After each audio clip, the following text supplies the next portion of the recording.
বিএনপির চেয়ারপারসন বেগম খালেদা জিয়ার আরোগ্য কামনায় টাঙ্গাইলের ঘাটাইলে মহিলা দলের উদ্যোগে দোয়া মাহফিল অনুষ্ঠিত হয়েছে। মঙ্গলবার দুপুরে উপজেলার কলেজপাড়া এলাকায় এই আয়োজন করা হয়।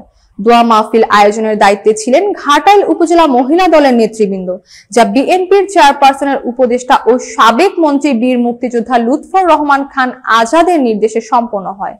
অনুষ্ঠানে সভাপতিত্ব করেন টাঙ্গাইল জেলা মহিলা দলের সাবেক যুগ্ম সাধারণ সম্পাদক ইসরাত সরকার নূপুর। বিশেষ অতিথি হিসেবে উপস্থিত ছিলেন সাবেক জেলা সহ সাংগঠনিক সম্পাদক মিনা পারভিন, সাবেক সহ সভানেত্রী সেলিনা খানম, সাবেক সহ প্রচার সম্পাদক হামিদা খানম, জোসনা সহ অন্যান্য নেতৃবৃন্দ।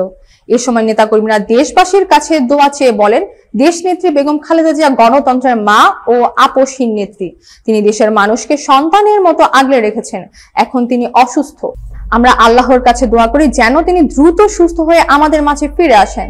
দোয়া মাহফিলে উপস্থিত সকলেই বেগম খালেদা জিয়া দীর্ঘায়ু ও রোগ মুক্তি কামনা করে বিশেষ মোনাজাতে সম্পন্ন করেছেন। দীর্ঘদিন ধরে কারাভোগের পরে একটু সুস্থ ছিলেন।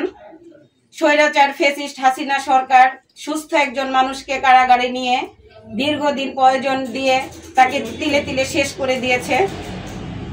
তারই ধারাবাহিকতায় আজকের এই দোয়া মাহফিলের আয়োজন 4 বারের এমপি 3 বারের মন্ত্রী জনাব লুৎফর রহমান খান আজাদ ভাইয়ের নির্দেশে তার পক্ষ থেকে ঘাটাইল উপজেলা মহিলাদের নিয়ে আজকের এই দোয়া মাহফিলের আয়োজন করা হয়েছে।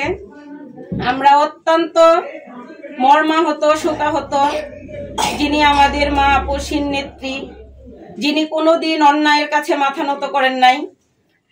সে 30 বছর বয়সে তিনি তার স্বামীকে হারিয়েছেন। তারপর দুঃখ কষ্ট সুখ যন্ত্রণায় যুদ্ধ করে দলে টিকেছিলেন। তারপর তার বড় ছেলেকে তিনি হারিয়েছেন। আরেক ছেলেকে মেরুদণ্ডের হাড় ভেঙে দিয়ে দেশ ছাড়া করেছিলেন।